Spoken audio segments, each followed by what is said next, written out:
नहीं चाहते कि हमारे और आपके बीच में कोई भी बात छिपी होनी चाहिए, क्योंकि कुंती के बारे में आप भी सब जानते हैं और हम भी सब कुछ जानते हैं। मिसेस रस्तोगी,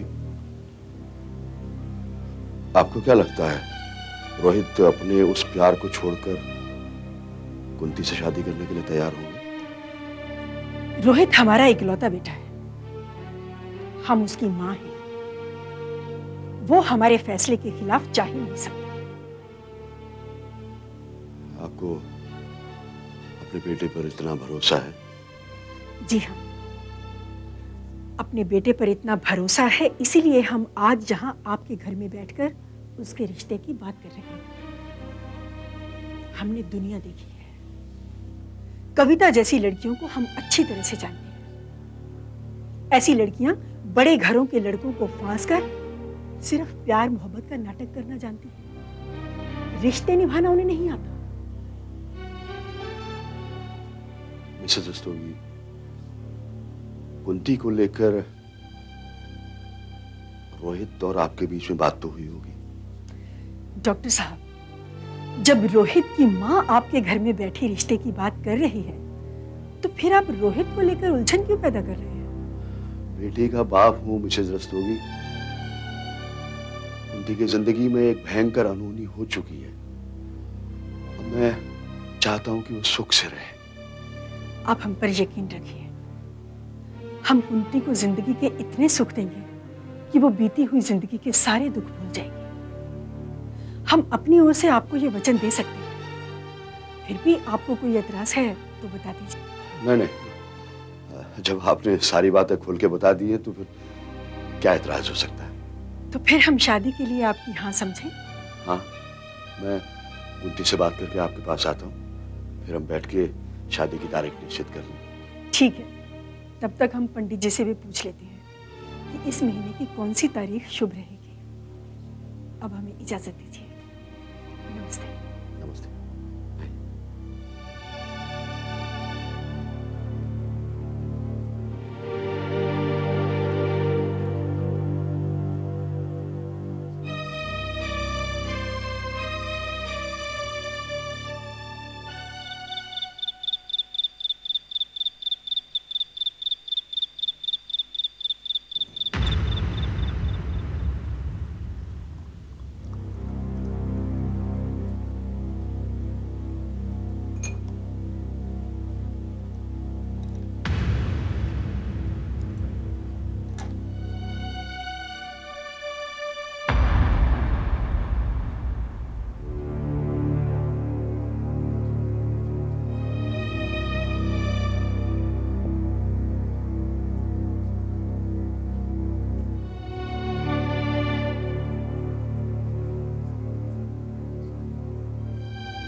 माँ, मैं आपके लिए भी ड्रिंक बनाऊं?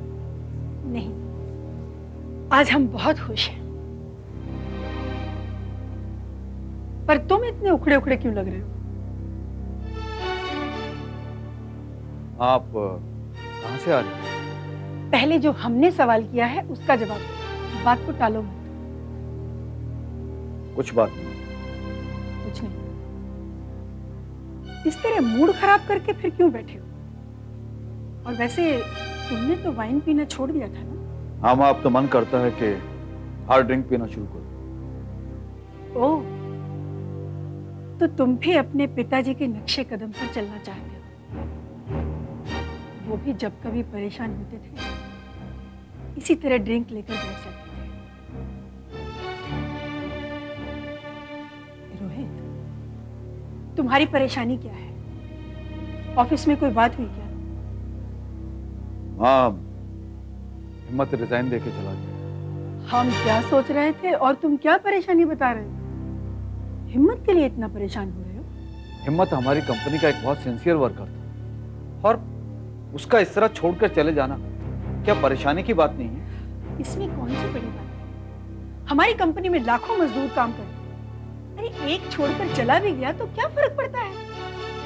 माँ, अगर वो अपनी मर्जी से गया होता तो बड़ी बात नहीं होती, लेकिन उसने रिजाइन दिया है मजबूर होकर, और उसे मजबूर किया आपने। हमने? हाँ माँ, आपने। माँ मुझे बताइए, आपने उस दिन उसे क्या कहा? हाँ, अब हमने उससे कोई ऐसी बात तो नहीं की कि वो नौकरी छोड़कर चला जाए। माँ,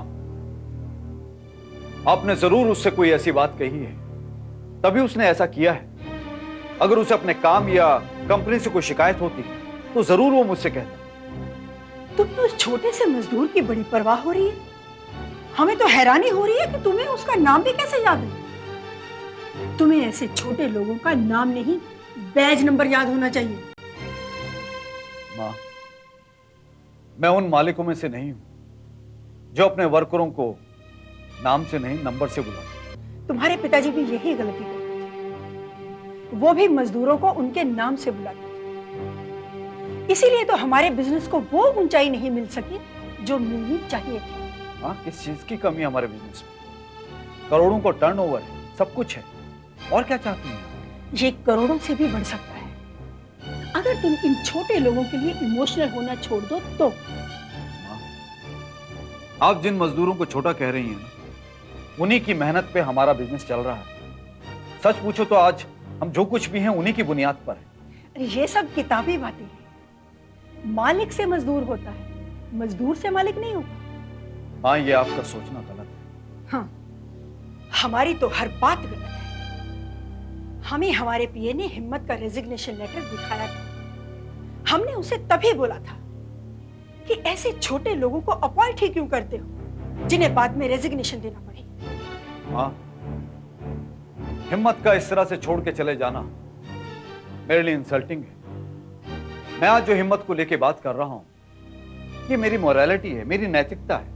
ओह, तो नैतिकता निभा रहे हो उस छोटे मजदूर के लिए।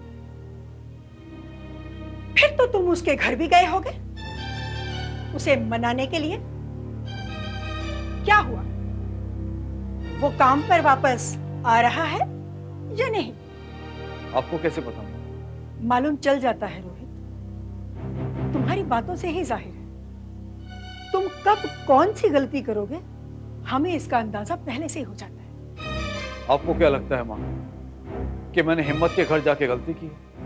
हाँ रोहित, उसके घर जाकर तुमने दूसरी गलती की। मजदूर को मजदूर ही रहना और उसे पूरी जिंदगी मजदूर बनाकर तरक्की तभी संभव। हाँ, तरक्की के अलावा इंसानियत की कोई चीज है। रोहित, ये इंसानियत, नैतिकता, ये सब बेकार की बातें। अगर तुम इन सब बातों में अपना दिमाग खपाओगे ना तो बिजनेस की हालत और खराब हो जाएगी। हम आज डॉक्टर साहब के यहां पर गए थे कुंती की शादी की बात करने के लिए और हम आज बहुत खुश हैं। और तुम प्लीज उस छोटे से मजदूर की बात करके हमारा टाइम और हमारा मूड खराब मत करो।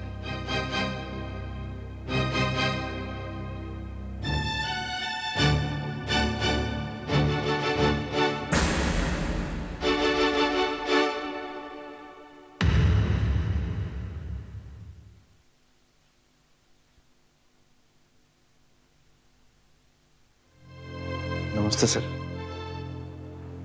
नमस्ते। आओ हिम्मत, आओ।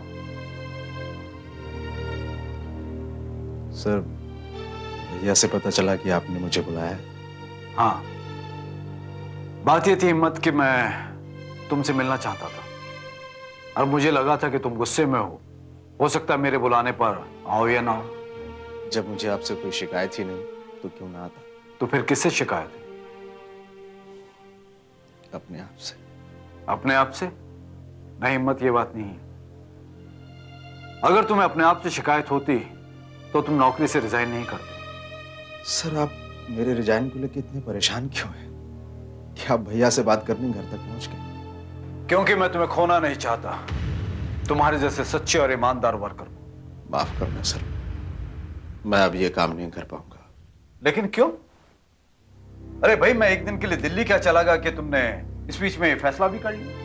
सर, एक ही दिन में तो मैं धरती पे आ गया और अपने काम करने की सारी शक्ति खो दी। क्या मैं जान सकता हूं कि ऐसा क्या हुआ? सर कुछ नहीं सर, आपके यहाँ मजदूरी करना मेरे लिए नौकरी नहीं बल्कि तपस्या थी, और वो तपस्या भंग हो गई। हिम्मत, तुम ये क्या कह रहे हो? मेरी समझ में कुछ नहीं आ रहा है। बहुत दिन तक तो मैं भी नहीं समझ पाया, और जब समझ में आया तो अब मैं काम करने के लायक नहीं रह गया। देखो हिम्मत, किसी भी जज्बात में आकर तुम्हें नौकरी नहीं छोड़नी चाहिए। कहना तो नहीं चाहिए, लेकिन तुम अपना बैकग्राउंड देखो। तुम इतने पढ़े लिखे भी नहीं हो। अपनी कमियों और कमजोरियों को मैं अच्छी तरीके से जानता हूं, इसीलिए तो ये नौकरी छोड़ी है। तुम क्या सोचते हो कि तुम्हारे इस तरह नौकरी छोड़ देने से तुम्हारी कमजोरियां दूर हो जाएंगी? देखो हिम्मत, तुम अभी अकेले हो, जब तुम्हारी शादी होगी तब।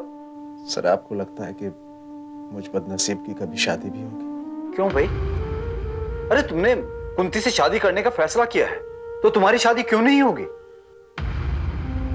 सर शादी करने की तो अब मेरी हैसियत ही नहीं रही, और इंसान के अपने फैसले से क्या होता है? ये तुम्हें किसने कहा? सर कहा तो किसी ने नहीं, लेकिन महसूस तो होता है। शादी करना तो अब मेरे लिए एक अधूरा सपना है जो कभी पूरा नहीं होगा। अगर तुम इस तरह हार जाओगे तो कैसे काम चलेगा? हर किसी को अपना सपना पूरा करने के लिए ऐसी प्रॉब्लम्स का सामना करना पड़ता है। मेरा सपना तो लोगों के हाथ का खिलौना बन गया सर। हिम्मत, मुझे साफ साफ बताओ, क्या वजह है तुमने नौकरी छोड़ने की? मैं आपसे झूठ नहीं बोलूंगा सर, जिस दिन से मैंने कुंती जी से शादी करने की इच्छा व्यक्त की, उस दिन से मुझे लगा कि सबसे पहले मुझे अपने पैरों पे खड़ा हो जाना चाहिए, और आपकी दया और अपनी काबिलियत से मुझे ये मजदूरी मिली। और सर अब मुझे महसूस होता है कि मेरी शादी कुंती जी से नहीं होगी, तो फिर मैं ये मजदूरी अपने लिए क्यों करूं?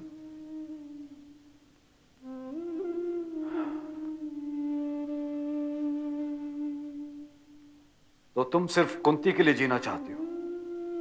नहीं हिम्मत, पहले खुद जीना सीखो, फिर तुम्हारी कुंती से शादी करने की इच्छा ही पूरी हो जाएगी। इस दुनिया ने तो मुझे ऐसा आईना दिखाया है कि अब तो जीने की इच्छा ही नहीं रही। ये कायरता है हिम्मत, और फिर जिसका नाम हिम्मत हो वो ऐसी कायरों जैसी बात करे?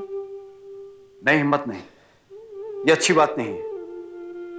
मैं ये तुम्हारा रेजिग्नेशन एक्सेप्ट नहीं करूंगा। कल से तुम काम पे आ जाना। मुझे मजबूर मत कीजिए सर। हिम्मत, मैं तुम्हें मजबूर नहीं कर रहा हूं, तुमसे रिक्वेस्ट कर रहा हूं। तुम्हारा इस तरह नौकरी को छोड़कर चले जाना तुम्हारे ही नहीं, मेरी भी हार है। ऐसा मत कहिए सर, मैं अपनी हार तो बर्दाश्त कर सकता हूं, लेकिन आपकी हार कभी नहीं। तो फिर कल से काम पे आ जाना।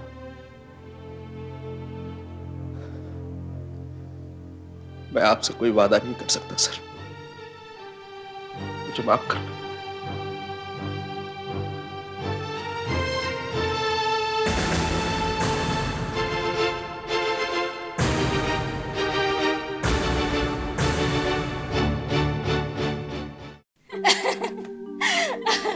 अच्छा तुमने रमा को कहीं देखा? पता नहीं। वो देखो।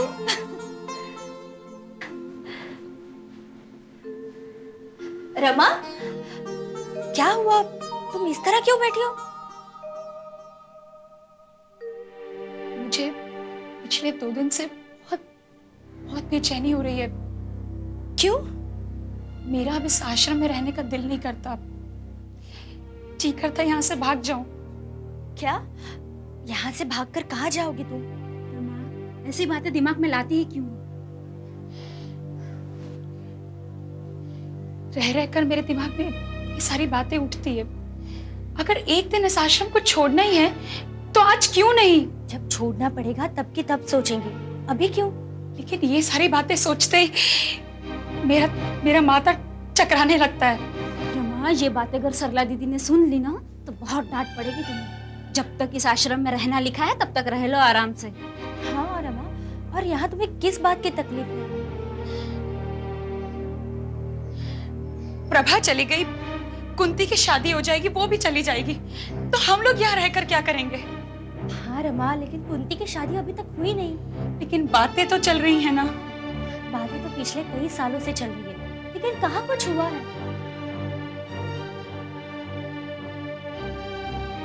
ये तुम लोग दिन भर यहाँ बैठे क्या बातें करती हो?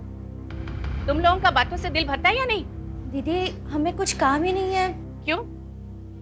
अगर काम करना चाहो तो बहुत है, लेकिन तुम लोगों को खाली बैठकर गप्पे लड़ाने की आदत जो पड़ गई है।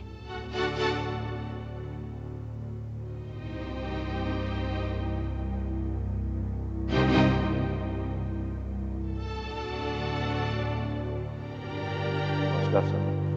अरे गजेंद्र, नमस्ते। आओ।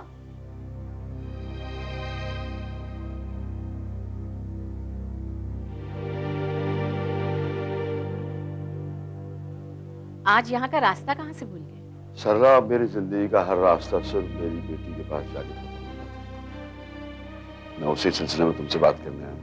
मुझे भी तुमसे कुंती को लेकर बहुत सारी बातें करनी है। अच्छा हुआ जो तुम खुद यहाँ चले आए, वरना मैं तुम्हारे पास आती। लड़कियों, स्टोर रूम जाके साफ करो, और वो कमरा ठीक से साफ करना। मुझे कोई जल्दबाजी नहीं चाहिए। ठीक है सर।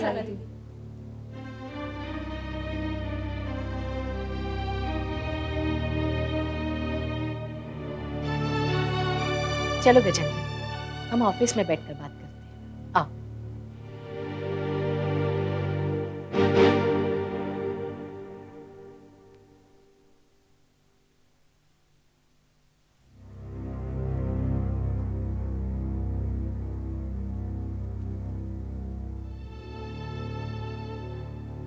आओ बैठो। नहीं सरला, मैं बैठने नहीं आया हूँ यहाँ। ठीक है, हाँ बोलो। सरला, रस्तोगी के रिश्ते को लेकर जो स्थिति सामने आई है उसको मैंने पूरी तरह से आत्मसमर्पण कर दिया है। अब मैं चाहता हूँ कि जितनी जल्दी ये रिश्ता हो जाए अच्छा है। चाहती तो मैं भी यही हूँ, लेकिन लेकिन क्या? कुंती मानेगी तब ना। मैं तो उसे समझा समझा के हार गई, लेकिन उसने तो बस अपने बेटे को वापस पाने की रट लगा रखी है। सरला, जो बच्चा उसकी जिंदगी से जा चुका है अब उसे भूल जाना होगा। उसे अब उसे सिर्फ सहारे की जरूरत है, और जो सहारा उसे रोहित रस्तोगी दे सकता है। हाँ, अगर रस्तोगी से उसकी शादी हो गई तो उसकी किस्मत बदल जाएगी, दुनिया का हर सुख मिल जाएगा उसे। लेकिन कभी कभी ये बात मुझे खटकती है गजेंद्र। क्या? मिसेस रस्तोगी अपने बेटे की कुंती से शादी कराने के लिए इतनी उतावली क्यों है? उन जैसे बड़े घराने के लिए लड़कियों की कमी तो नहीं होगी? ये सवाल मेरे अंदर भी पैदा हुआ था, और मैंने उनसे ये बात पूछी भी थी। तो उन्होंने जवाब क्या दिया? सरला, जब अपनी बेटी में खोट हो तो ये सवाल जवाब तो सिर्फ झूठे बहाने हैं अपने को तसल्ली देने के। फिर भी उन्होंने कुंती को लेकर जिस तरह से हिम्मत को अलग करने की कोशिश की, उसे जानने के बाद तो मुझे चिंता हो गई। सरला, हिम्मत और मिसेस रस्तोगी के बीच जो भी बात हुई वो मालकिन और मजदूर के बीच की बात थी। कुंती से मत जोड़ो उसे। गजेंद्र, क्या बात करते हो? अगर कुंती से मतलब नहीं होता तो एक मालकिन को मजदूर की शादी के बारे में सोचने की क्या पड़ी थी? उसने उसकी बेइज्जती की, उसे बताया कि उसकी औकात क्या है। देखो सरला, हम हिम्मत की बात को लेकर इतने बड़े लोगों से उलझ नहीं सकते। मुझे अपनी बेटी की चिंता है, हिम्मत की नहीं।